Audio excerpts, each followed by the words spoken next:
জানালাটা খোলা, সাদাটে রঙের পর্দাগুলো দুলছে, বাতাস আসছে ধেয়ে, মিষ্টি ভরে সূর্যের প্রতিফলন ঘটছে যেন বিছানা জুড়ে। উবুর হয়ে তন্দ্রা ঘুরে আবদ্ধ তন্ময়ের কর্ণকুহুরে প্রবেশ করছে মেয়েলি গলার স্বর। সে মেয়ের কান্নাকাটি আহাজারিতে শব্দদূষণ তৈরি হচ্ছে, যেমনটা প্রত্যেক সকালেই হয়। মাথাটা তন্ময়ের ভেতর থেকে চিনচিন করে ওঠে, ভ্রু দুয়ের মাঝে সূক্ষ্ম ভাঁজ পড়ে, ডান হাত অনায়াসে কপালে চলে যায়, নড়ে চড়ে ওঠে সে, ঘুম ছুটে যায়। পিটপিট করে নয়নজোড়া মেলে তাকায়, চক্ষুদয় সূর্যের আলো মানিয়ে নিতে সময় নেয়। বিছানার হেডবোর্ড ঘেঁষে বসে ধীরে সুস্থে, শরীরে থাকা পাতলা কম্বলটি হাঁটুতে এসে থামে। প্রশস্ত বুক দৃশ্যমান হয়, পেটানো কোমরে দু এক ভাঁজ পড়ে। বালিশের পাশ হাতড়ে সেলফোনটা হাতে নেয়, নোটিফিকেশন জুড়ে মিসড কল। সাইলেন্ট মোড খুলে সেলফোনটা ড্রয়ার টেবিলের ওপর রাখে, কম্বল সরিয়ে মার্বেল ফ্লোরে পা জোড়া রেখে দাঁড়ায়। অভ্যস্ত ভঙ্গিতে বিছানার বালিশ দুটো গুছিয়ে নেয়, কম্বলটা পরিপাটি করে ভাঁজ করে, বিছানা টান টান করে গুছিয়ে দেয়। মাথার চুলগুলো হাতড়ে জানালার সামনে দাঁড়ায়, পর্দাগুলো টেনে সরিয়ে দেয়। কতগুলো নিঃশ্বাস নিয়ে বাথরুমের দিক পা বাড়ায়, দাঁত ব্রাশ করে গোসল নিয়ে বেরোয়। শরীরের ওপরটা উদম, নিচে সাদা রঙের প্যান্ট পরে সে। ড্রেসিং টেবিলের সামনে এসে দাঁড়িয়েছে সবে। কর্ণকুহুরে প্রবেশ করছে বাহির থেকে ধূপধাপ পায়ের শব্দের প্রতিধ্বনি। চেনা পরিচিত পদচারণের ভারী শব্দগুলো তার রুমের সামনে এসে থামে। পরপর দরজায় দু এক কষাঘাতের শব্দ এবং অনুমতিবিহীন তক্ষণে একটি ছোট মাথা দরজা সামান্য ফাঁকা করে ঢুকে। তন্ময়কে দেখে মাথাটা দ্রুত গতিতে বাইরে চলে যায়। একটু পর পুনরায় করাঘাত হয়। ওর বাচ্চা মতো গলার সুর শোনা যায়, তন্ময় ভাই, কফি কফি এনেছি, আসতেছি ভেতরে। তন্ময় স্বভাবসুলভ ভঙ্গিতে কাবাট খুলে একটা সাদা শার্ট পরে নেয় নিজ গতিতে। তার গলার স্বর তার বাবার মতো গুরু গম্ভীর, ভীষণ ভারী স্বর। মাত্র ঘুম থেকে উঠায় সে পুরুষালী কণ্ঠখানা এখন মারাত্মক গম্ভীর। আয়। তড়িঘড়ি করে ঢুকতে যায় অরু, পা জোড়া গিয়ে ঠেকে দরজার কোণে। ব্যথা পেয়ে হাত ফসকে কফির মগটা ফ্লোরে পড়ে যায়, কাঁচ ভাঙার শব্দ তুলে। চিৎকার করে ওঠে ভয়ে, হাঁসফাঁস করে মাথা তুলে তাকায়, নয়নজোড়া চিকচিক করছে। এই তো কেঁদে দেবে ভাব। হাত ফোল্ড করতে নিয়ে তন্ময় মাথা ঘুরিয়ে দেখে নেয়। এসব কীর্তি দেখে যেন সে অভ্যস্ত, এমন ভঙ্গিতে এগিয়ে আসে অরুর দিক। ওকে আগাগোড়া দেখে নেয়, লম্বা কালো চুলগুলো ছড়িয়ে আছে অঙ্গ জুড়ে, এখনও বাঁধা হয়নি। ওর চুল বেঁধে দেয় জবেদা বেগম, স্কুলে যাবার সময় বেঁধে দেবে। ঘুম থেকে উঠে একচোট কেঁদেছে, তাই মুখমণ্ডল ফুলে, হয়তো কোনো কিছুর বায়না ধরেছে। কালো হাঁটু সমান ফ্রকখানা উঠছে, নাক লাল। গরম কফি ওর গায়ে লেগেছে নাকি সেটা খেয়াল করে নিল তন্ময়। না, লাগেনি। নিশ্চিন্ত হয়ে পুনরায় ফিরে আসে, টেবিল থেকে একটা খাতা হাতে নেয়। ওর উদ্দেশ্যে বলে, রূপালী আন্টিকে পাঠিয়ে দে, পরিষ্কার করে দেবে। ওরও হিচকি তুলছে, হিচকি তুলতে তুলতে বলল, সরি। ওকে, আমি দেখিনি, এত খেয়াল করে আসলাম তাও এমন হলো। দরজাটা ভালো না, পাল্টিয়ে ফেলা উচিত। আচ্ছা তন্ময় ভাই, আমার না একটা জিনিস লাগবে। কি? মার্জি লেটেস্ট মডেলের পেন্সিল বক্স নিয়েছে, আমাকে নিয়ে দিতে বলেন না। আচ্ছা। ওর ভেতরে ঢুকে একটু ঘুরঘুর করে বেরিয়ে গেল। তন্ময় ব্যাগে একটা বই, দুটো খাতা ঢুকিয়ে নিল। হাতে ঘড়ি পড়তে নিতে দুয়ারে এসে দাঁড়ায় মধ্যবয়সী রূপালী। পান খাওয়া লাল দাঁতগুলো দেখিয়ে হাসে, অনুমতি চাইতে বলে, তন্ময় আব্বা, আমো? জি আসুন আন্টি। ফ্লোরে পড়ে থাকা কাচের টুকরো ডিঙিয়ে রূপালী ভেতরে ঢুকে হাতের কফির মগ এগিয়ে ধরে। তন্ময় সেটি নিয়ে ঠোঁট ছুঁয়ে কিছুটা পান করে। রূপালী দুয়ারের সামনে পড়ে থাকা কাজগুলো পরিষ্কার করতে বসে। ওরু মামুনিরে কত করে কইলাম আমি নিয়ে যাই, কথা শুনলো না, নিজেই আইলো। আয়া কি কামড়া করলো, যদি পায়ে পড়তো কেমন হইতো কন? ডাইনিংয়ে বসে মোস্তফা সাহেব, হাতে নিউজ পেপার, সেটা উল্টিয়ে পাল্টিয়ে দেখছেন তিনি, খুবই মনোযোগী। তন্ময় কিছুক্ষণের মধ্যে এলো ব্যাগ কাঁধে। সে এসে বাবার পাশে চেয়ার টেনে বসল। মোস্তফা সাহেব নিউজ পেপার ভাঁজ করে রেখে দিলেন। তাড়াহুড়ো অবস্থায় এক এক করে সকলে উপস্থিত হচ্ছে। ওরু এসে বসেছে তন্ময়ের পাশের চেয়ারটায়। সঙ্গে সঙ্গে তন্ময়ের নাকে বেবি পাউডার, বেবি লোশনের গন্ধ এসে লেপটে যায়। চোখ বুজে শুকে নেয়, শরীর নাড়িয়ে ওরু নাক টানছে। কফির মগ ভেঙেছে বিধায় একটু কেঁদেছিল, কাঁদলে মেয়েটা ঠান্ডা লেগে যায়। এই এক গুণ তার মধ্যে চমৎকারভাবে জ্বলে বেড়ায়।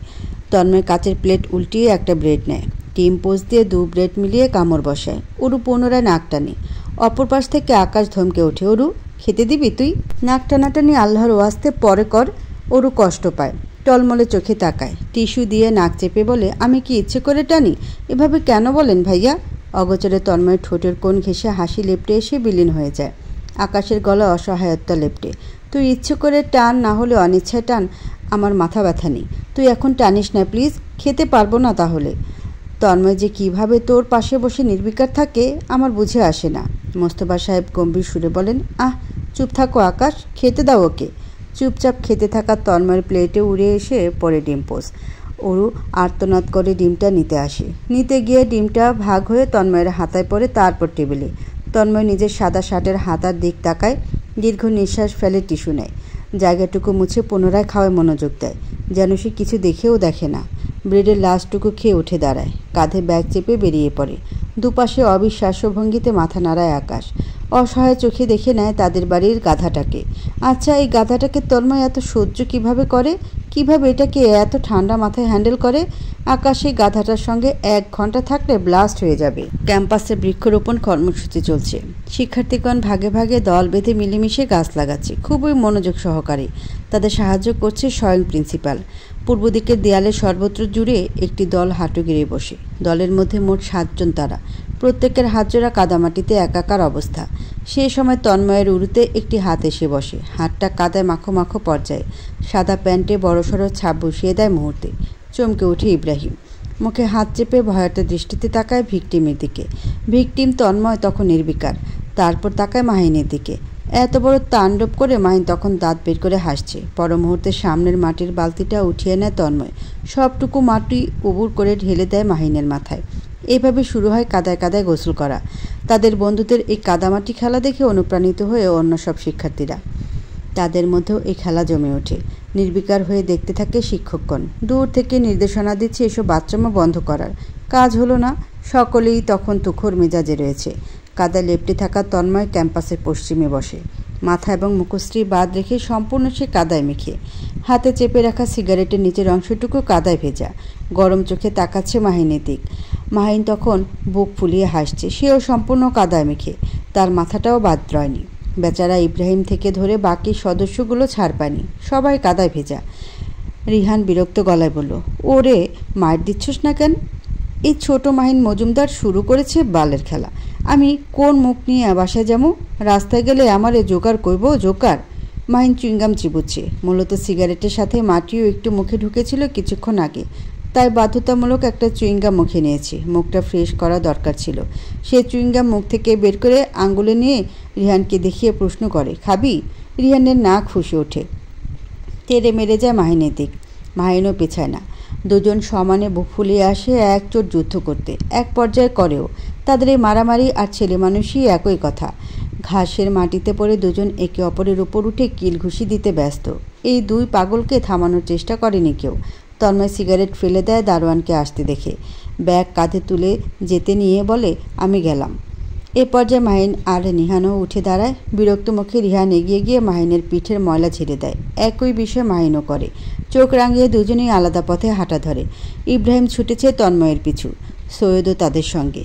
তাদের বাসা আবার একই দিকে, যাতায়াত করতে সুবিধা। সদর দরজা ঠেলে মাত্রই ঢুকেছে তন্ময়। কিছুটা সামনে এগোতেই ওপর থেকে এক ঝাঁক পানি এসে ঠিক তার মাথায় পড়ল। ঠান্ডা কনকনে পানি। জবে ভিজে তন্ময় মাথা তুলে তাকায়। বারান্দায় অরু দাঁড়িয়ে, হাতে বালতি। সে মনে হয় গাছে পানি দিচ্ছিল। বেঁচে ফেরা পানিটুকু নিঃসন্দেহে এখানে ঢেলেছে। অরু তখন ভ্যাবাচাকা খেয়ে চেঁচালো, মাবুতাল্লাহ! বিড়বিড় করে ছুটে ভেতরে গেল। তন্ময় নির্বিকার মুখে থমকে রইল কিছুক্ষণ। শরীরে পানি ছুঁয়ে দিতেই শুকিয়ে যাওয়া কাদাগুলো নরম হয়েছে। শরীরে বেয়ে চলেছে সেগুলো। এক্ষুনি গোসল করা প্রয়োজন, না হলে আছে নির্ঘাত অরুকে থাপ্পড় মেরে গাল লাল করে ফেলবে। নাক ফুঁসিয়ে ভেতরে ঢুকে চেঁচিয়ে ডাকে জবেদা বেগমকে। ছুটে আসেন জবেদা বেগম। ছেলের অবস্থা দেখে বাকরুদ্ধ তিনি। কি হইল? এই অবস্থা কেন? একটা তোয়ালে দাও। সুমিতা বেগম তোয়ালে এনে দিলেন। চিন্তিত গলায় বললেন, ওরু পানি ফেলছে।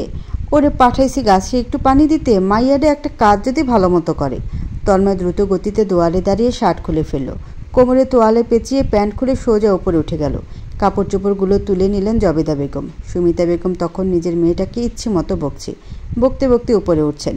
ওরু নরম পিঠে নির্ঘাত দুটো চর পড়বে। তন্ময় সন্ধ্যায় পড়ছিল। সেই মুহূর্তে দীপ্ত আর অরু আসে পড়তে। ছোট দীপ্ত হইচই করে এলেও ওরু ছিল নীরব, যেটা সচরাচর সে থাকে না। তন্ময় অগোচরে কয়েকবার দেখে নিল মুখ গোমরা করে থাকা অরুকে। ফুলো ফুলো গোলগাল মুখটা অসহায় হয়ে আছে। নিশ্চয়ই বকুনি খেয়েছে। মাথা দুলিয়ে বলল, বস, হোমওয়ার্ক করে নে, তারপর কোন চ্যাপ্টারে সমস্যা দেখা আমায়। দীপ্ত ছোট হাত পায়ে বিছানায় উঠে বসে। ব্যাগ এগিয়ে ধরে তন্ময়ের দিক। তন্ময় খাতা, পেন্সিল এবং রাবার বের করে দেয়। দীপ্ত নিজের নার্সারির হোমওয়ার্ক করতে বসে মনোযোগ দিয়ে। মাঝে মধ্যে তন্ময় দেখিয়ে দিচ্ছে। সমস্যা হলো অরুকে নিয়ে। নাক মুখ ফুলিয়ে রেখেছে। তন্ময় দীর্ঘশ্বাস ফেলে। সব কিছুতে সে নির্বিকার থাকতে পারে, সব কিছু অ্যাভয়েড করতে পারে, হ্যান্ডেল করতে পারে। শুধু তার সামনে বসা এই আবেগী মেয়েটির সামনে সে অসহায়, বড্ড অসহায়। তন্ময়ের মুখশ্রী করুণ, দৃষ্টি এলোমেলো বড্ড। তার অশান্তির কারণ ল্যাপটপে চলতে থাকা দৃশ্যটি। একটি ভিডিও চলছে। ভিডিওটি বেশ পুরনো এবং করেছিলেন ওহি সাহেব যখন ওরু পৃথিবীতে আসে। হাসপাতালের বেডে শুয়ে রাখা বাচ্চাটিকে ভিডিও করার এক পর্যায়ে ক্যামেরা চলে যায় 10 বছরের হাফ প্যান্ট হুডি পরে থাকা তন্ময়ের দিক। তন্ময় হাসছে। তার ছোট ছোট পবিত্র চোখ সদ্যজাত জন্মানো অরুর দিক। মোস্তফা সাহেব এগিয়ে কোলে তুলে নিলেন অরুকে। হেসে হেসে বললেন, ধুমধাম করে বিয়ে দিব আমার আম্মার। পৃথিবীর শ্রেষ্ঠ রাজপুত্র আনবো আম্মার জন্য। তন্ময়ের হাসি হাসি বাচ্চাটি মুখশ্রীর রং বদলায়। আতঙ্কে ছেপে ওঠে মুখশ্রীর সর্বত্র জুড়ে। সে ছটফট গলায় বলে, অরু রাজপুত্র তো আমি। চাচু বলেছেন আমি হব অরু রাজপুত্র, তাই না চাচু? আনোয়ার সাহেব সশব্দে হাসে। হেসে হেসে মাথা দুলিয়ে জানায়, হ্যাঁ তো। আমার তন্ময়ের থেকে শ্রেষ্ঠ রাজপুত্র আর কে হতে পারে? তন্ময়ের মুখমণ্ডল জুড়ে বসন্তের ছোঁয়া। দুগাল ভরে হাসে। চোখ ভর্তি স্বপ্ন বাচ্চা ছেলেটার। সে আশাবাদী নয়নে তাকায় বাবার পানে। মোস্তফা সাহেব অসহায় ভঙ্গিতে দুধারে মাথা দোলায়। তন্ময় তখনই ভিডিওটা বন্ধ করে দিল। কাচুমাচু ভঙ্গিতে উঠে দাঁড়ালো। সে বাচ্চা অরু এখন 11 বছরের। সারাদিন ফ্রক পরে ঘুরে বেড়ায় বাড়ি জুড়ে। তন্ময়ের আশেপাশে তাকে ঘুরঘুর করতে দেখা যায় রাতের বেলা। পড়তে না বসার হাজারো অজুহাত দাঁড় করায়। তবে সেই অজুহাত তন্ময় মানে না। পড়াশোনা ফাঁকিবাজি বাদে এমন কোনো আবদার নেই যে সে মেয়েটার পূরণ করে না। তন্ময়ের মনে আছে একটি ঘটনার কথা। সেদিন আসমান জুড়ে মেঘ, চারিপাশ আধার, এক ঝাঁক বর্ষণ নামে। ঝোড়ো হাওয়া প্রকৃতিতে। অরু তখন 9 বছরের। ডিজনি চ্যানেলের প্রিন্সেস পুতুলটা তার পছন্দ হয়। মুগ্ধতায় ডুবে থাকা বাচ্চা অরু আবদার ধরে পুতুলটা তার চাই এবং এক্ষুনি চাই। বাড়ির সকলে বোঝায় সকলে এনে দেবে, আর না হলে অপেক্ষা করতে বৃষ্টি থামুক। কিন্তু অরু মানতে নারাজ। স্বাস্থ্যসম্মত সে কেঁদে কেটে মুখ ফুলিয়ে রেখেছে। বাড়ি মাথায় তুলে নিয়েছে। তন্ময় পড়াশোনা রেখে নিচে নামে। ড্রাইভার নিয়ে বেরিয়ে পড়ে খেলনার স্টোরগুলোতে। ধানমন্ডির বেশ কিছু স্টোর ঘুরেও সেই প্রিন্সেস পুতুলটা পায় না। উত্তরায় রওনা হয়। সেখানকার বিশেষ স্টোরে গিয়ে ঢোকে এবং বেশ খোঁজাখুঁজির পর পেয়েও যায়। 8,000 দিয়ে সেই লেটেস্ট মডেলের প্রিন্সেস পুতুলটা কিনে আনে। অরু পুতুল পেয়ে ভীষণ খুশি। খুশিতে সে তন্ময়ের কোলে চড়ে গলা জড়িয়ে বারংবার চেঁচিয়ে বলেছিল, থ্যাংক ইউ তন্ময় ভাইয়া। অরুর খুশিতে চিকচিক করা নয়নজোড়া দেখে তন্ময় তৃপ্তি পায়। অদ্ভুত তৃপ্তি। এই তৃপ্তি পেতে যেমন পৃথিবীর যা চাইবে বাচ্চাটি তাই এনে দেবে সে। শুক্রবার ছুটির দিন। শাহজাহান বাড়ির কর্তারা আজ বাড়িতেই। 7টায় রান্নাঘরে তোড়জোড় শুরু হয়েছে গৃহিণীদের। কর্তারা বসে লিভিং রুমে। তন্ময় স্বভাবসুলভ 7টায় ঘুম থেকে উঠেছে। ট্রাউজার শার্ট পরে নিচে নামছে সিঁড়ি বেয়ে। লিভিং রুমে বসা আনোয়ার সাহেবের পাশে অরু বসে। হাত পা টান টান সোজা। সে তার বাবাকে নতুন শেখা ব্যায়াম দেখিয়ে যাচ্ছে। তন্ময় তার অপোজিটে বসে গিয়ে তাকে বসতে দেখে অরু থেমে যায়। চঞ্চল ভঙ্গিতে তার সামনে এসে দাঁড়ায়। চুলগুলো দুটো বেনিতে বাঁধা। লম্বা পাপড়ি ঝাপটে ঝাপটে সে শুধায়, তন্ময় ভাই, আজকে আপনি ফুটবল খেলতে যাবেন না? তন্ময় মিথ্যে বলে সর্বদার মতো, না। অরু ভাবান্তর ভঙ্গিতে বলে, এই যে আপনি না বলছেন, কিন্তু পরে কেমনে যেন না হ্যাঁ হয়ে যায়। আপনি তো চলে যান খেলতে। যদি এবারও আপনার নাটা হ্যাঁ হয়ে যায়, আমাকে সঙ্গে নেবেন? আমি খেলা দেখতে চাই। আনোয়ার সাহেব শব্দ করে হাসছেন। মোস্তফা সাহেব হাতিজিকে আরও বিগড়ে দেবার ভঙ্গিতে ছেলেকে বলেন, নিয়ে যাও অরুকে, ড্রাইভার যাবে সঙ্গে, দেখে রাখবে। আমি যাচ্ছি না। তন্ময়ের কাটকাট জবাব।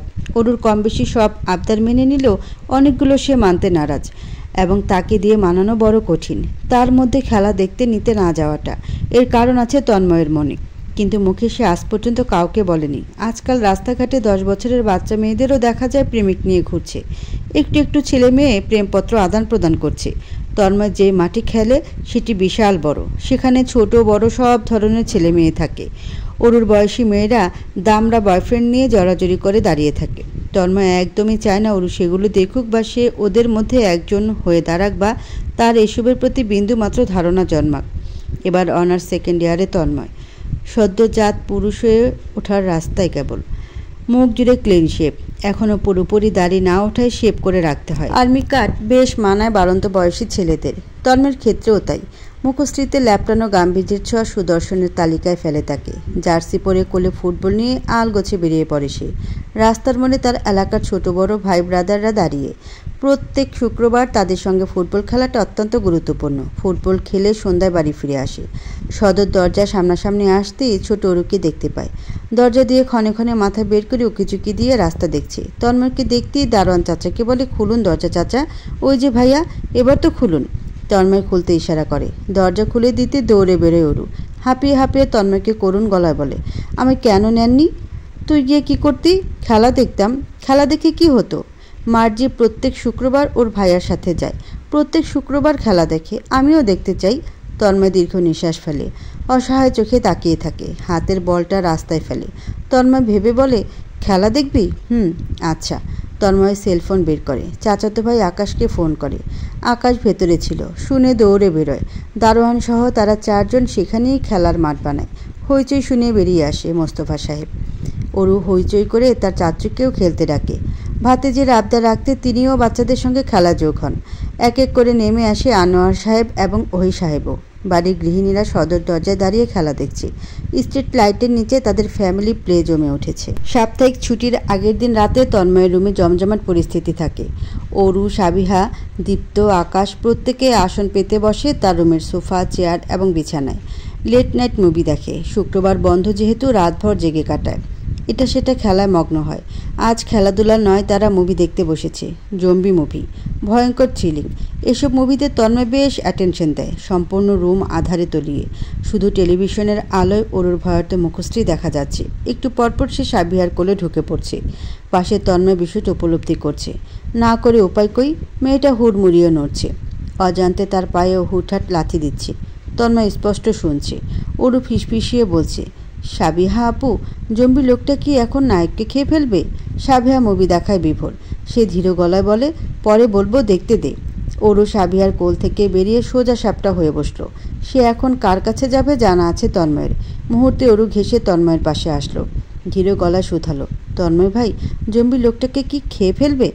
ওপাশে সাবিয়া হাসছে নিঃশব্দে। তন্ময়ের দৃষ্টি টেলিভিশনে। সে দৃষ্টি না ফিরিয়ে জবাবে বলে, সবাইকে খেয়ে ফেলবে। টেলিভিশন থেকে বেরিয়ে তোকেও খেতে পারে, কথাবার্তা বলিস না। অরু আতঙ্কে মাথা দোলায়। তন্ময়ের এই ধরনের কথায় ভয় পেয়ে বসে দীপ্ত। ধরফিরে উঠে দৌড়ে বেরিয়ে যায়। তার চেঁচামেচি শোনা যাচ্ছে নিচ থেকে। অরু আবার ওর থেকে বড় মানুষ কিনা অতটা ভয় পায়নি, তবে বাকিটা সময় চুপসে রইল। ভয়ঙ্কর দৃশ্যগুলোর সময় হুটহাট একটু চোখ বন্ধ করে ও মাগো বলেছে, ব্যাস এতটুকুই। আর কোনো প্রশ্ন আতঙ্ক সে দেখায়নি। তন্ময় আড়ালে আবড়ালে স্মিত হাসে। মাথা ঘুরিয়ে দেখে নেয় অরুকে। 2 হাঁটু জড়িয়ে আছে। ভয়ত চোখ জোড়া টেলিভিশনের পর্দায়। তন্ময় মাথা ঘুরিয়ে পুনরায় টেলিভিশনে নজর দেয়। তন্ময় ভাই, আমি একটা বিচার নিয়ে এসেছি। এই বিচার খুবই গুরুত্বপূর্ণ। তন্ময় ভীষণ মনোযোগী পড়াশোনায়। সামনে সেমিস্টার ফাইনাল। একটা কঠিন চ্যাপ্টারে আপাতত নজর দিচ্ছে। হাতে ক্যালকুলেটর। মনোযোগ ছিন্ন বিচ্ছিন্ন না করেও বেশ সাবলীল গলায় জবাবে পুনরায় হু বলল। অরু আতঙ্ক নয়নে চারিপাশে তাকিয়ে নেয়, বিশেষ করে দরজার দিকটায়। কেউ চলে আসে নাকি? সে আরেকটু কাছে গিয়ে বসে। গলার সুর নামিয়ে মিনমিন করে। তন্ময় এবার হাতের কলম ক্যালকুলেটর টেবিলের উপর রাখে। কিছু একটা হয়েছে, আজ করতে পেরেছে। অরুর দিক পূর্ণ নজর তাক করে। ভয়ার্ত চেহারাটা করুণ হয়ে আছে মেয়েটার। কি হয়েছে? অরু ছটফট করছে।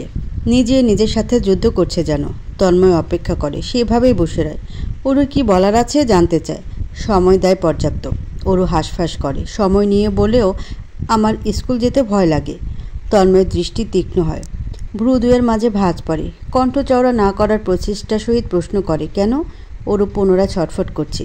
দৃষ্টি তার এলোমেলো। চিন্তা তন্ময়ের রক্তের ভাঁজে ভাঁজে ভয় ঢুকে। কোনো খারাপ কিছু অগোচরে হচ্ছে নাকি অরুর সঙ্গে? তার চিন্তাভাবনা মাথায় ঘুরপাক খেতে থাকে। নিজেকে শান্ত করে। ডান হাত অরুর মাথায় রাখে। চুল বুলিয়ে দিয়ে সাবধানতাজনিত গলায় বলে, আমাকে বল, কি হয়েছে? আমি দেখব। ভয় পাওয়ার কোনো কারণ নেই, আমি আছি না। অরু মাথা দোলায়। সরল গলার সুরে আজ ভয়ার্তটা লেপটে। 2 দিন ধরে আমাকে একজন ভদ্রলোক ফলো করে। খাবার সারতে চায়। বলে কি ঘুরতে নিবে আমায়। সুমনাও লোকটার সঙ্গে ঘুরে। আর ও আমায় প্রত্যেক দিন বিরক্ত করে। বলে কি চল মিলেমিশে যাই, আমাদের মজা কিনে দেবে নাকি। কিন্তু আমি তো মজা চাই না। আমাদের বাসায় তো সব মজা আছে। আমি না করলেই আমাকে সুমনা ধমকায়। বলে আমার আম্মুকে বিচার দেবে, আমার নামে খারাপ বলে মার খাওয়াবে। এগুলো তো মার্জি জানে। আমি তো মার্জিকে সব বলি। মার্জি বলেছে এক্ষুনি গিয়ে আপনার বিচার দিতে। তাই আমি বিচার নিয়ে আসছি। বুকের ভিতরে চলাচল নামক তুফান উপেক্ষা করে তন্ময়। শান্ত ভঙ্গিতে মাথা দোলায়। সে একইভাবে ওরুর মাথায় হাত বুলিয়ে বলে, সকালে আমি যাব সঙ্গে, ভয় নেই, শুয়ে পড় কি, রাত হয়েছে। ওরু বড় শ্বাস ফেলে, মাথা দোলায়। খুব বিশ্বাসী সে তন্ময়ের প্রতি। তার ধারণা তার বাপ চাচা ভাইদের থেকে শক্তিশালী পৃথিবীতে আর কেউ নেই। ছোট ছোট পা ফেলে বেরিয়ে গেল। তন্ময় আর পড়তে বসল না, উঠে দাঁড়ায়। বিছানা রাখা সেলফোন হাতে নেয়, ফোন দেয় কাউকে, টুকটাক কথা বলে রাখে। সেদিন রাতে আর ঘুম হয় না ছেলেটার। কপালে আঙ্গুল ঘষে বসে থাকে, খুবই চিন্তিত সে। মোস্তফা সাহেব সচরাচর ভোরে ঘুম থেকে ওঠেন। উঠে তার সর্বপ্রথম কাজ বাড়িটায় ঘুরে ফিরে বেড়ানো। আজও তাই করলেন। প্রত্যেক দিনের ন্যায় দোতলার উত্তর দিকে করিডোর ধরে এগোলেন। ওর পাশের রুমটা খোলা। মোস্তফা সাহেবের পা জোড়া থমকে যায়। তন্ময়ের রুম এ সময় খোলা কেন? তিনি আদো খোলা দরজা ঠেলে সম্পূর্ণ খুলে ডাকেন, তন্ময়। জবাব আসেনি। মোস্তফা সাহেব ধীরে সুস্থে ঢোকেন। চারিপাশে নজর বোলালেন। দু একবার ডাকেন, না, নেই ছেলেটা। এত ভোরে কই গিয়েছে? মোস্তফা সাহেব রুম থেকে বেরিয়ে ছাদে ওঠেন। নেই সেখানেও। নিচে নেমে বাইরের দিকে হাঁটা ধরেন। বাগান ডিঙিয়ে সদর দরজার সামনে এসে দাঁড়ান। দারোয়ান বসে ঝিমাচ্ছে। মোস্তফা সাহেব গম্ভীর সুরে ডাকেন। ধর ফুরিয়ে দাঁড়ায় দারোয়ান। ঘুম ভাঙ্গা গলায় সালাম জানায়। মোস্তফা সাহেব জিজ্ঞেস করেন, তন্ময় বেরিয়েছে? জি স্যার, একটু আগেই বেরোলো। ছেলেটা এমন ভোরবেলা বেরোলো, আমায় জানাবে না? তন্ময় বাবা না করলেন। অতিষ্ঠ ভঙ্গিতে বাড়ির ভেতর এলেন মোস্তফা সাহেব। সেলফোন বের করে ছেলেকে কল করলেন। ধরছে না, তবে রিং হচ্ছে। চিন্তিত তিনি লিভিং রুমে বসে থাকলেন ছেলের আশায়। এমনটা তন্ময় কখনো করে না। পরিপাটি ছেলে সে। উশৃঙ্খল বোধক কোনো আচরণ তার মধ্যে নেই। কি এমন হলো? তন্ময় ছেলে হিসেবে দারুণ। তার বয়সী ছেলেরা এলাকায় মারধর করে বেড়ায়, মেয়েদের রাস্তাঘাটে টিচ করে, গার্লফ্রেন্ড নিয়ে ঘুরে কিংবা পড়াশোনায় ফাঁকিবাজি করে, খারাপ কাজে লিপ্ত হয় অথবা আজেবাজে ছেলেদের সঙ্গে উঠবোস থাকে, রাত বিরাত বাড়ি ফিরে। এমনটাই তো আজকালকার ছেলেরা করে। মোস্তফা সাহেব নিউজ পেপারে এগুলোই দেখেন। আবার নিজের প্রিয়তমা বন্ধু রওশন প্রায় সময় বলেন, আমার ছেলেগুলো কথাবার্তা শোনে না, পড়ালেখায় ভালো না, রাত বিরাত বাড়ি ফিরে, আমার কথার মূল্য দেয় না, মুখে মুখে তর্ক করে, লাগাম ছাড়া হয়ে গিয়েছে এক প্রকার। আর তোর ছেলেটাকে দেখ, মাশাআল্লাহ, সব দিক দিয়েই পারফেক্ট। আমি একটা খারাপ দিক দেখি না জানিস? আজকাল এত ভদ্র হয় ছেলে মানুষ। পাবলিকে চান্স পেল, ফার্স্ট ক্লাস রেজাল্ট। কি ঠান্ডা মাথার ছেলে, দেখলেই আদরে লাগে, এত শান্তি লাগে আমার। সেদিন তন্ময়ের সাথে দেখা হলো নীলক্ষেত, বই কিনছে। গেলাম সামনে, সালাম দিয়ে প্রশ্ন করলো কই যাচ্ছি। আমি বললাম বই নিতে এসেছি কিছু, উপন্যাসের বই, ফ্রি টাইমে পড়ব। ও সুন্দর আমাকে ফার্স্ট ক্লাস ইংরেজি বাংলা অনুবাদিত উপন্যাসগুলো এক এক দোকানে নিয়ে কিনে দিল। বইয়ের টাকাগুলো ওই দিল। আমি মজা করে বললাম, যেদিন টাকা ইনকাম করবে সেই দিন আঙ্কেলকে কিনে দিও। আজ আমি দেই। সে জবাবে বলল, এগুলো আমার টাকা। আমি অবাক হয়ে জিজ্ঞেস করলাম, তোমার টাকা কিভাবে? তুমি তো ইনকাম করছো না। তোর ছেলেটা বলল, টিউশনির টাকা। আমার ভাই বোনদের আমি পড়াচ্ছি। বাবা চাচুরা আমাকে দারুণভাবে বেতন দেন। এই বিষয়টা আমার অনেক ভালো লাগলো। এত সুন্দরভাবে ওকে কিভাবে বড় করলি বলতো? টিপস দে। মোস্তফা সাহেবের বুকটা ফুলে ওঠে তখন। গর্বে দাও দাও করে জ্বলে রক্তের বিন্দু। ভীষণভাবে গর্ববোধ করেন ছেলেকে নিয়ে। তন্ময়কে কিছু শেখাতে হয়নি। ছেলেটা স্বেচ্ছায় অমন, একটু গম্ভীর স্বভাবের, তবে ভীষণ শান্ত, খুবই বুদ্ধিমান। অবশ্য রেগে গেলে অস্থির হয়, ঘরের জিনিসপত্র ভাঙে, তবে সেটা তার চোখে কখনোই বড় কোনো ইস্যু মনে হয়নি। এতগুলো ভালোর মধ্যে ওই অতটুকু খারাপ কোনো ব্যাপার না। কিন্তু হঠাৎ করে সেই ছেলের জন্য বাড়িতে নালিশ এলে ঠিক কী প্রতিক্রিয়া তার হওয়া প্রয়োজন বুঝে পেলেন না মোস্তফা সাহেব। তন্ময় মারধর করেছে, এলাকার ছেলে পেলে নিয়ে কোনো লোককে নাকি পিটিয়েছে। ভিকটিমের পরিবার হতে কোনো প্রকার বিচার এখনও আসেনি। বিধায় তিনি লিভিং রুমে বসে। তার শান্ত ছেলেটা এত বড় ধরনের কাণ্ড তো আর এভাবে ঘটেনি। নিশ্চয়ই কোনো কারণ রয়েছে। সে কারণ জানার জন্যই তিনি বসে। অফিসে যাননি, ছেলে আসবে, কথা বলবেন, তারপর অন্য কিছু। তন্ময় এলো দুপুরে। মুখশ্রী থমথমে, টি শার্ট নোংরা, জুতোয় ধুলাবালি, চুল উস্কো খুস্কো, ক্লান্তি মুখমণ্ডল জুড়ে। লিভিং রুমে সকলে উপস্থিত ছিল। তন্ময়কে দেখতেই জবেদা বেগম ছুটে গেলেন। ছটফট নয়নে ছেলেকে পর্যবেক্ষণ করছেন। মোস্তফা সাহেব গুরু গম্ভীর সুরে বলেন, আসতে দাও ওকে, কথা আছে। জবেদা বেগম না চাইতেও সরে দাঁড়ান। তন্ময় এগিয়ে যায় বাবার দিক। তার চাচারাও পাশাপাশিই বসে। মোস্তফা সাহেবের প্রশ্ন করতে হলো না। তন্ময় নিজেই সম্পূর্ণ বিষয় খুলে বলে। লোকটার নাম রাজু, এখানকার নয়, হুট করে তাদের এলাকায় আগমন, অল্প বয়সী মেয়েদের নজরে রাখছে, লোভ দেখিয়ে নিয়ে গিয়ে পাচার করার ধান দেয়। ইতিমধ্যে 2-3টে বাচ্চা মেয়েকে কিডন্যাপ করেছে। তথ্যসূত্র পেয়েছে তন্ময়। সব শুনে হাঁপ ছাড়লেন মোস্তফা সাহেব। জানালেন নিজে যাবেন পুলিশ স্টেশন। এই বিষয় নিয়ে খোলামেলা আলোচনা হওয়া অত্যন্ত গুরুত্বপূর্ণ। তাদের মেয়ের যদি কিছু হয়ে যেত। আর তার ছেলেটা, মোস্তফা সাহেব নরম গলায় বললেন, যাও ফ্রেশ হয়ে রেস্ট নাও, এরপর থেকে কিছু হলে আমায় জানাবে, কেমন? আমি তো আছি সাহায্যের জন্য। তোমার যদি কিছু হতো। তন্ময় মাথা দোলায়। ওপরে যেতে নিচ্ছিল, কিছু একটা ভেবে ফিরে এলো, দাঁড়ালো আনোয়ার সাহেবের সামনে। অসম্ভব গভীর গলায় বলল, চাচু, সুমনা মেয়েটা ভালো না, ওর সঙ্গে মিশতে দেওয়া ঠিক হচ্ছে না। আনোয়ার সাহেবের মুখশ্রী থমথমে। তন্ময়ের মাথায় হাত রাখলেন, চুল বুলিয়ে বললেন, তুমি যা বলবে তাই, আমি কথা বলে নেব তোমার চাচির সঙ্গে। গোসল সেরে তন্ময় বিছানা টান টান হয়ে শুয়ে পড়ল। চোখ জোড়া বুঝে নিল চট করে। ক্রোধে মাথাটা এখনও ব্যথিত। দরজা হতে ঠক ঠক শব্দ ভেসে আসছে। তন্ময় আওয়াজ দিল, কে? কি প্রয়োজন? ওর মেয়েলি গলার সুর শোনা গেল। আমি। কফি পাঠালো বড় মা। তন্ময় বিছানা ছাড়ল, একটা টি শার্ট গায়ে জড়িয়ে নিল। দরজা খুলতে ওর ভেতরে ঢুকলো হুড়মুড়িয়ে। কফির মগটা বাড়িয়ে ধরল। তন্ময় গাধাটিকে ভালোভাবে দেখে কফির মগ নিল, চুমুক বসিয়ে চেয়ারে বসলো। পিছু পিছু ওরও আসলো। গাল ভরে হেসে বলল, তন্ময় ভাই, আপনি যখন শয়তান লোকটাকে মারছিলেন না, ও অনেক হ্যান্ডসাম লাগছিল আপনাকে, একদম হিরো। তন্ময় কেসে ওঠে, বড় বড় চোখে তাকায়। ওরও তখন অবাক চোখে তাকিয়ে। হয়তো তন্ময়ের এমন রিয়েকশন আশা করেনি। তন্ময় চোখ ফেরায়, এদিক ওদিক তাকিয়ে আদেশ ছুড়ে, পড়া কমপ্লিট করেছিস? আজ পড়া দিতে না পারলে খবর আছে কিন্তু। অরু তড়িঘড়ি করে বেরিয়ে যায়। তন্ময় সেদিকে কিছুক্ষণ তাকিয়ে থাকে, পরপর আরও দু চুমুক পান করে।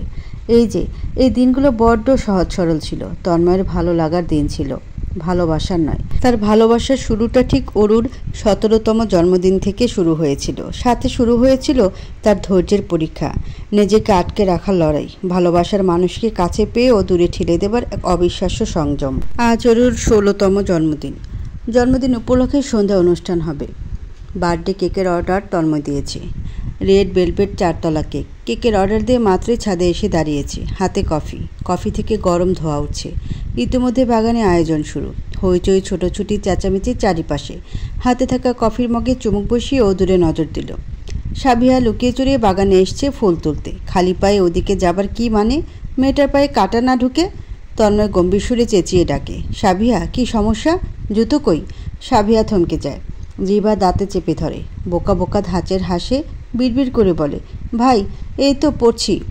এরপর ফুল না তুলে দ্রুত বাড়ির ভেতর চলে যায়। তন্ময় কিছুক্ষণ দাঁড়িয়ে থাকে, তারপর পকেটে হাত ঢুকিয়ে একটু ঘুরে ফিরে ফুলের টবগুলো দেখে। এই সময় মেয়েলি গলার সুর শুনতে পায়, ফুসুর ফাসুর করছে। তন্ময় তাকায় না। পাশের বাড়িটায় ইতর দুটো মেয়ে থাকে, একটা 5তলায় আর একটা 2তলায়। তন্ময়কে দেখলেই বারান্দায় ওত পেতে দাঁড়ায়, যেন মধু এসেছে, এখন তারা একটু চেখে দেখবে। 5তলায় থাকা মেয়েটার নাম রিদ। ওই ফুসুর ফাসুর সুরে ডাকছে। তন্ময় পাত্তা দিচ্ছে না দেখে এবার একটু শব্দ করেই ডাকে, এই যে, শুনছেন? তন্ময় এমনিতেই বিরক্ত, এখন তার বিরক্ততা কয়েক গুণে বেড়ে গেল। এভাবেই আজ অফিস যেতে পারেনি বলে মহা বিরক্ত ছিল।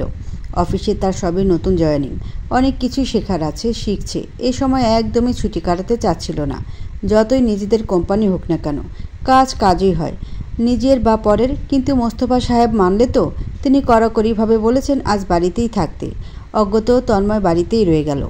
ছাদ থেকে নেমে বাগানের দিকে আসতেই ডেকোরেশন ম্যানেজমেন্ট ম্যানেজারের সঙ্গে দেখা হলো। আলাপ আলোচনা করছিল দুজন। সেই সময় তন্ময় দৃষ্টি গিয়ে থাকে পশ্চিম দিকটায়। তাদের বাড়ির বড় এক অরু নামক আপদ চোরের মতো হুড়মুড়িয়ে ছুটছে বাগানের দিক। ফর্সা উদম পাজোড়া জমিন ছুঁয়ে যাচ্ছে তাড়াহুড়ায়। হালকা কুকরানো চুলগুলো কোমর ছাড়িয়ে নিচে নেমেছে, বাতাসে সেগুলো দুলছে উঠছে। টই টই করে বাগানের ভেতরে ঢোকার জন্য তৈরি মেয়েটা।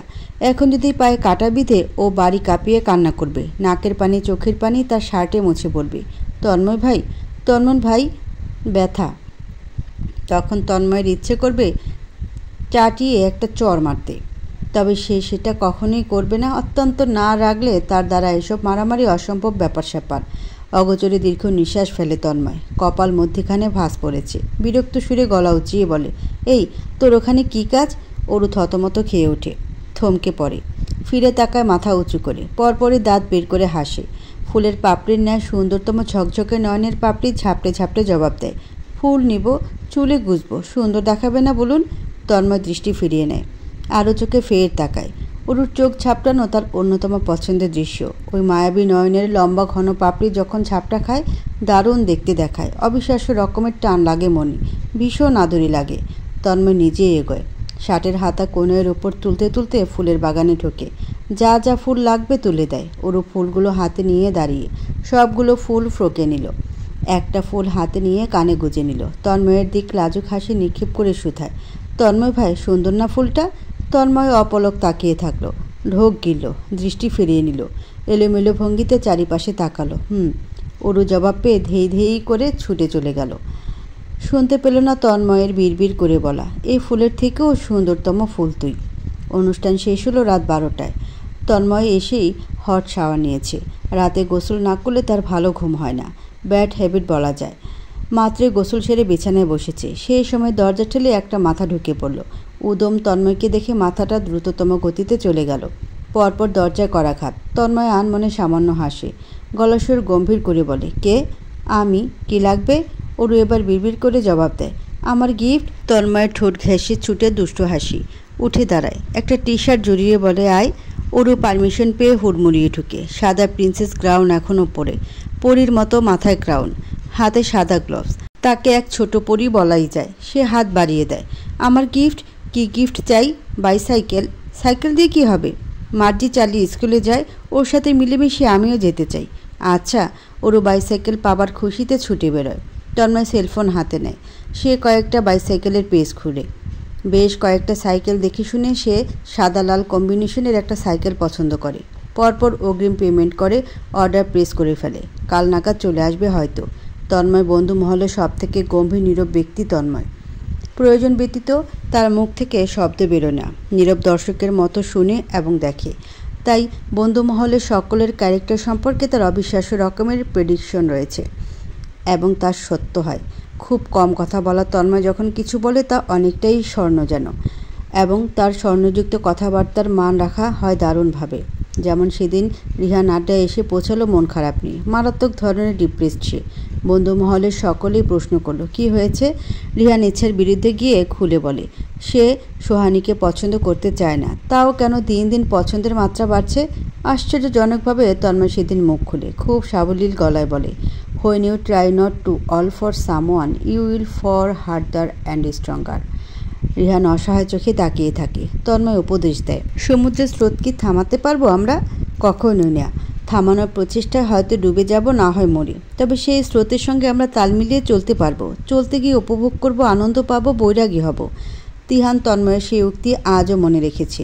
সেই উক্তি মনে গেঁথে নিয়ে মনের স্রোতের সঙ্গে তাল মিলিয়ে এতদূর এসেছে। এখন পছন্দের ভীষণ গভীর এসে সেখানটার নাম ভালোবাসা। এক নিদারুণ ভালোবাসার জন্ম হয়েছে, যার অন্ত নেই, যার কোনো সীমান্ত নেই।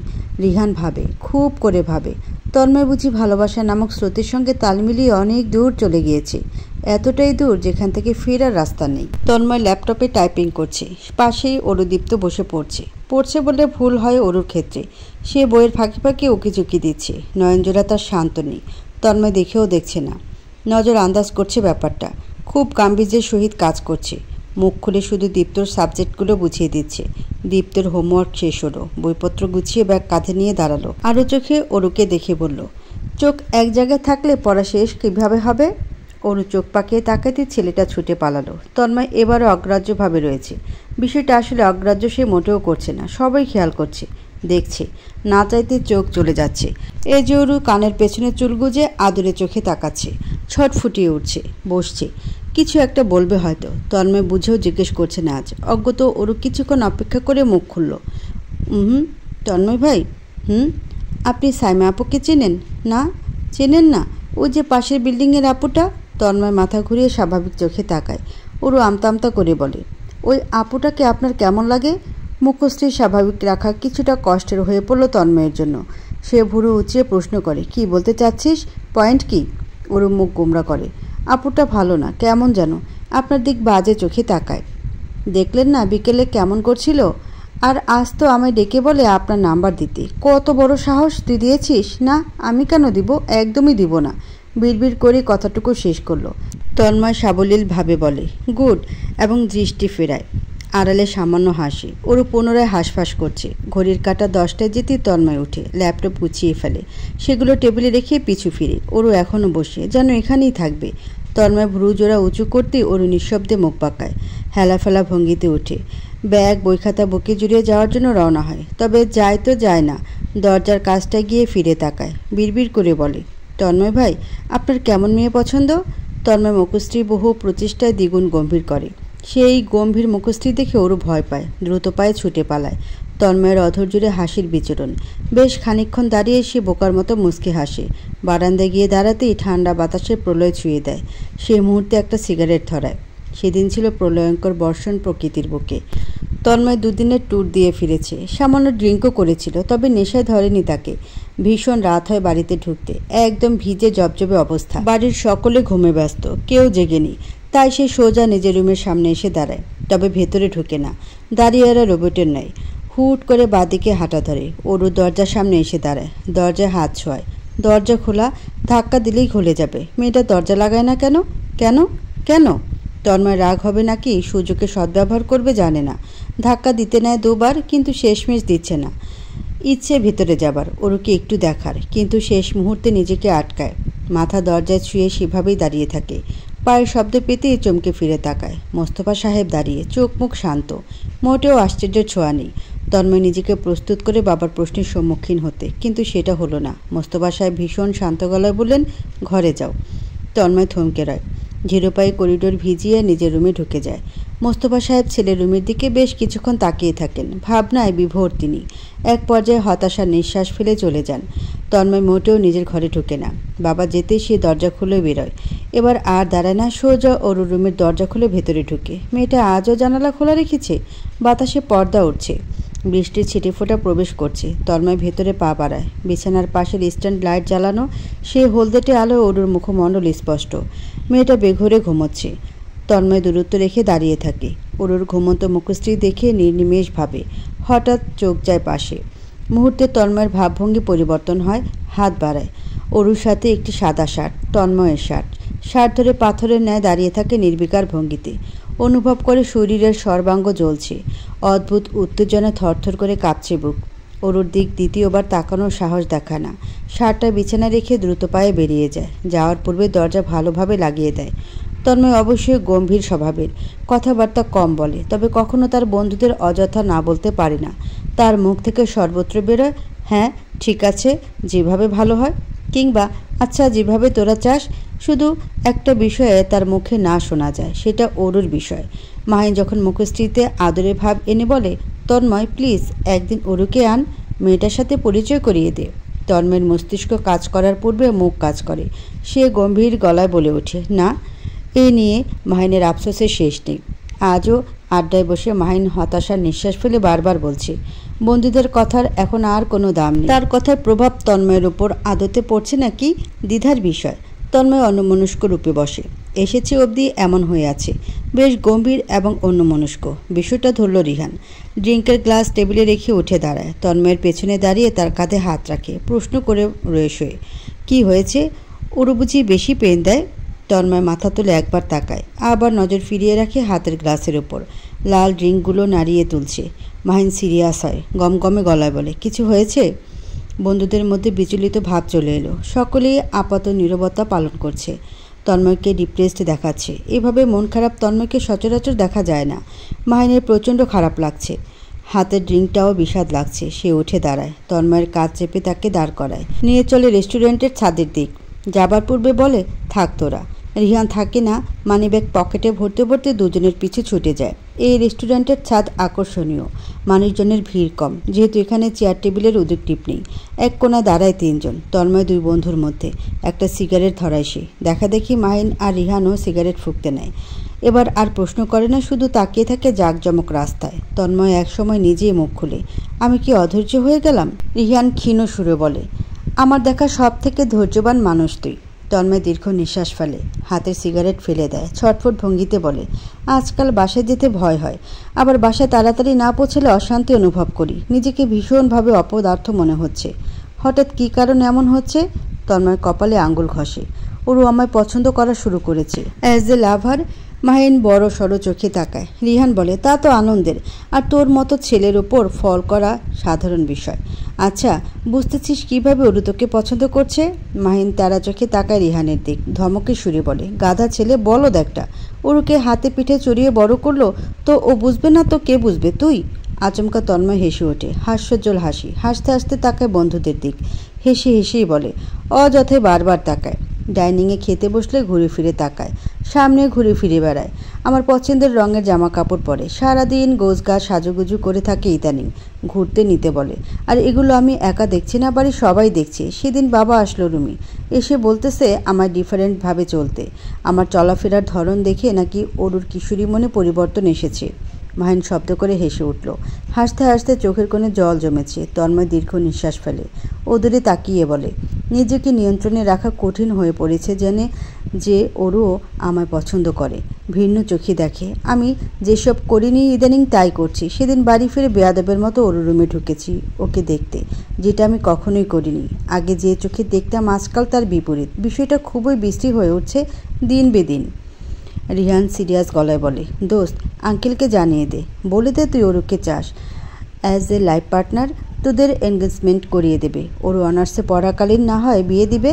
আমার বিশ্বাস অরু বাবা মা কোনো মতে অমত করবেন না। তুই বেস্ট অরুর জন্য। তন্ময় চুপ রইল, জবাব দিল না। সমস্যা তো মোস্তফা সাহেব, তিনি সব কিছুই জানেন, তন্ময়ের অনুভূতি বুঝেন। তার বাবার থেকে তন্ময়কে কে ভালো বুঝে? মানুষটা আগে থেকেই জানে এবং জেনে শুনে বিষয়টা অ্যাভয়েড করতে চাচ্ছেন।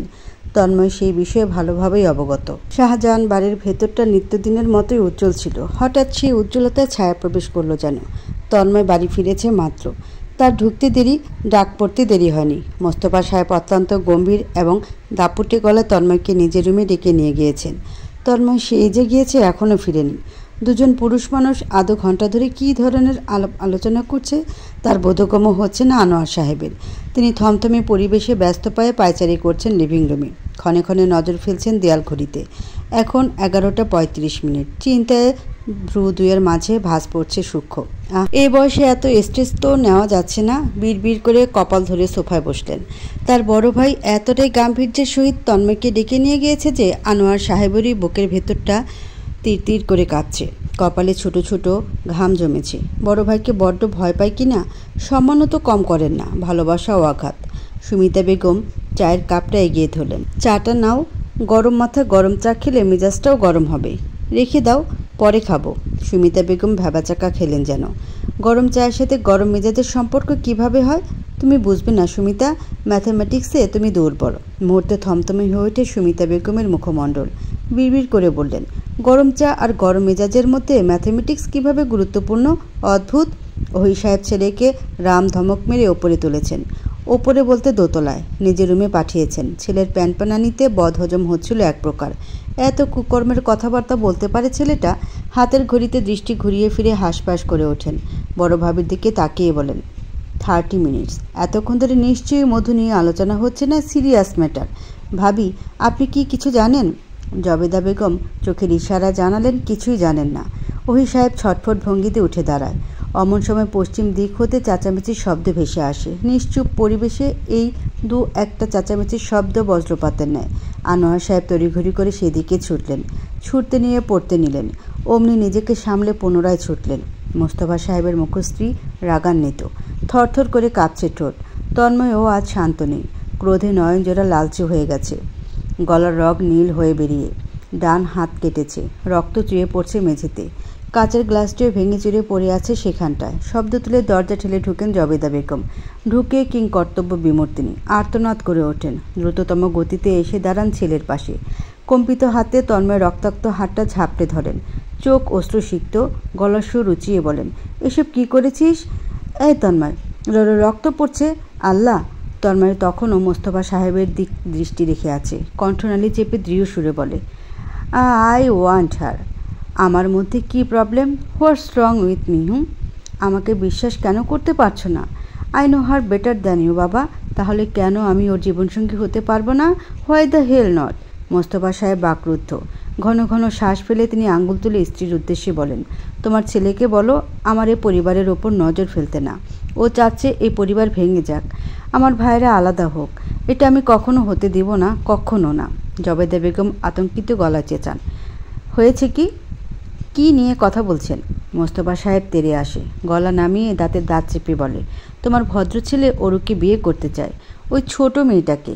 যাকে সাবিহার সমান ভালোবেসে বড় করেছি, নিজের মেয়ের ন্যায়। ছোট থেকে ভাই বোনের সম্পর্ক ওদের, আর আর কমপক্ষে ও ওরও 10 বছরের বড়। এসব ভাবে কিভাবে ও? আমাদের এই সুন্দর পরিবারের কি হবে এগুলো জানাজানি হলে? হ্যাঁ। স্তব্ধ ভঙ্গিতে দাঁড়িয়ে থাকেন জবেদা বেগম। বেশ কিছুক্ষণ চুপসে রইলেন। মোস্তফা সাহেব সন্তুষ্ট অনুভব করেন। ভেবে নিলেন স্ত্রীও অমত করছে। কিন্তু তার ধারণা পাল্টে জবেদা বেগম বলে ওঠেন অত্যন্ত গম্ভীর গলায়, পুত্রবধূদের নিজের মেয়ের মতোই বড় করে, পরের বাড়ির মেয়ের মতো নয়। চাচাতো ভাই বোনের কি বিয়ে হয় না? একসাথে বড় হয়েছে তো কি হয়েছে? ছেলে মেয়ে দুজন দুজনকে পছন্দ করে, এর থেকে গুরুত্বপূর্ণ কি?